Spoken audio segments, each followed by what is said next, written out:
On va parler de l'état de santé de la police nationale. C'est pour ça que vous êtes avec nous, Grégory Joron, du syndicat Unité SGP Police. Un rapport choc est sorti des rangs de l'Assemblée nationale, des locaux indignes, un parc automobile vieillissant, un sentiment d'abandon. On fait le point avec ce sujet de Mario Bazac.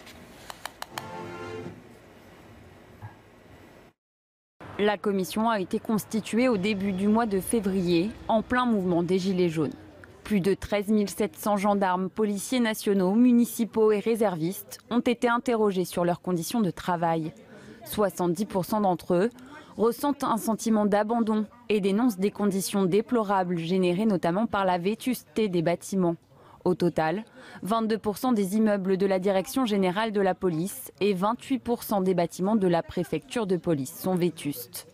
Le rapport fait également état d'un parc automobile vieillissant. L'âge moyen des véhicules blindés à roues de la gendarmerie mobile, souvent déployés près de l'Arc de Triomphe lors des manifestations de Gilets jaunes, est de 45 ans. Plus préoccupant encore, les agents ne sont pas assez protégés.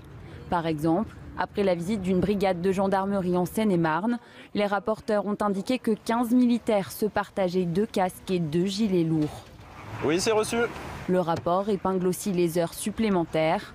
23 millions d'heures non récupérées au 31 décembre dernier, soit 164 en moyenne par agent. Enfin, la commission d'enquête pointe du doigt la multiplication des tâches administratives chronophages et complexes qui nourrit la frustration des forces de sécurité. Alors, un rapport, et puis quoi derrière, Grégory Joron ? Bah écoutez, encore un rapport, ouais, c'est ça. Encore un rapport, parce qu'on en a eu un il n'y a pas très longtemps du Sénat avec M. Grosdidier qui présidait justement, qui était président de cette commission, qui ciblait clairement quasiment les mêmes mots voilà, pour la police, mais que nous... forcément on ne découvre pas. C'est quelque chose qu'on dénonce depuis des années malheureusement. Donc j'ai envie de dire en effet encore un rapport, sauf à dire que celui-là il est issu de la majorité. Je ne vais pas faire de politique, peut-être qu'il pèsera un peu plus. Peut-être qu'on arrivera à avoir peut-être réellement une volonté ou des budgets qui nous permettront de sortir de tout ça. Parce que moi j'ai envie de faire le parallèle parce qu'il est évident. C'est le 38e suicide en début de semaine d'un fonctionnaire de police cette année.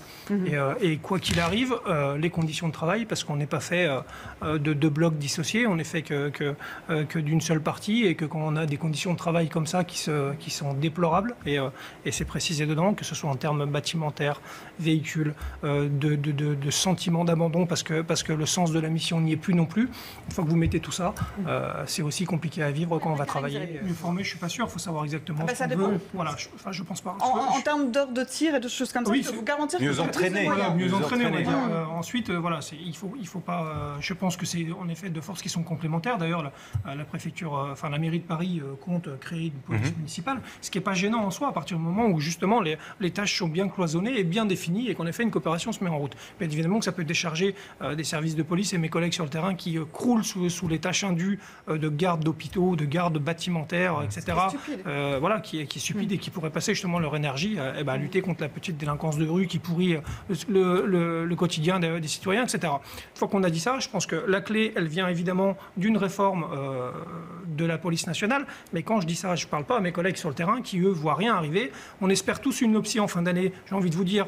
Une quoi ? Une LOPSI, une loi d'orientation pour la sécurité intérieure. De l'argent, mais c'est ce qui est prévu, parce qu'on nous a toujours fait des protocoles ces derniers temps qui aboutissent finalement même pas, parce que c'est les premiers à tomber sous les coupes budgétaires quand il y en a besoin. Et donc, elles sont nombreuses en ce moment, et c'est finalement des protocoles qui ne sont pas suivis. Nous, on croit en une LOPSI parce que ça sera gravé dans le marbre, mais on nous répète, et on commence déjà à nous dire qu'il n'y a déjà plus d'argent. Donc si c'est en fin d'année pour nous faire encore une LOPSI, j'ai envie de dire low cost, où il n'y aura pas d'argent et où on ne solutionnera rien, mais il faut des millions, et il faut surtout un gros changement de mentalité, c'est-à-dire qu'on demande des choses qui sont des fois pas coûtantes. On va parler de cycle horaire, là c'est vraiment du quotidien. Les collègues, ils ont besoin de quoi? Ils ont besoin aujourd'hui d'avoir des week-ends en famille, de se resociabiliser, de pouvoir amener leurs gamins faire du sport, une vie normale, parce que le métier est déjà assez compliqué.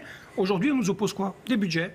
On nous oppose des positions d'ailleurs qui sont dogmatiques, parce que je pense que si on fait un audit qui est clair, où tous les chefs de service vont clairement établir les choses sans les cacher, sans se faire passer pour d'excellents chefs de service et dire oui, en effet, on a des soucis, là on peut faire un effort, là on peut peut-être en effet enlever des collègues de certains services pour renforcer d'autres et avoir une approche pragmatique des choses. Je suis persuadé qu'on arrivera, et on l'a fait dans certaines directions, à aboutir à des cycles qui sont attendus par les collègues. On parle de la vacation forte, c'est un cycle, voilà, c'est un peu technique, mais qui permet d'avoir un week-end sur 2, un mercredi sur 2. On nous l'oppose parce que ça coûte, aujourd'hui, si on veut le généraliser, ce qu'on ne veut pas spécialement, 8% d'effectifs en plus. En fait, on est en train de solder la santé de mes collègues et leur état psychologique pour 8%. Un 38e suite ici, vous disiez en début de semaine. 38e, mais si on était, j'ai envie de dire, la police, c'est une entreprise qui ne connaît pas la crise. Si on était une marque et si des dividendes ont été impactés, je vous assure qu'il y aurait eu d'autres mesures qui seraient prises. Aujourd'hui, 38e, et on va finir l'année à un chiffre sûrement le plus important jamais connu. On les égrène. À cause de l'actualité, à cause de tout ce qui s'est passé ou pas que? C'est multifactoriel, on ne peut pas dire à cause de. On peut dire simplement que voilà, c'est simplement un constat d'échec, que malgré les rapports parlementaires, malgré les différents protocoles, malgré les différents discours, malgré le fait que sur les cérémonies, on nous dise en effet que les collègues de terrain, c'est les meilleurs, on nous accroche des médailles quand on veut bien nous les donner, s'il ne faut pas les payer, voilà, mais c'est une réalité. Et malheureusement, 38, et tant qu'on restera à des incantations parlementaire. Retrouvez toute notre actualité sur videopolice.com, la chaîne YouTube d'Unité SGP Police.